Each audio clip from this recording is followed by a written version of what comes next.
你看这么大的西兰花，然后呢，这边呢还有一颗又小的跑出来了。你看西兰花，那给你吃这个吧。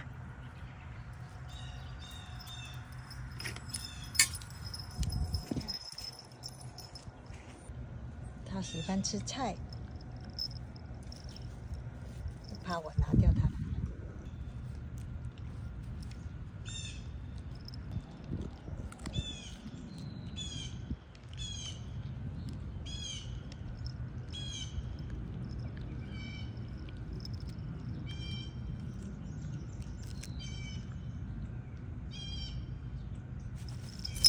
对呀，哎呀，要追个鸟了，你看。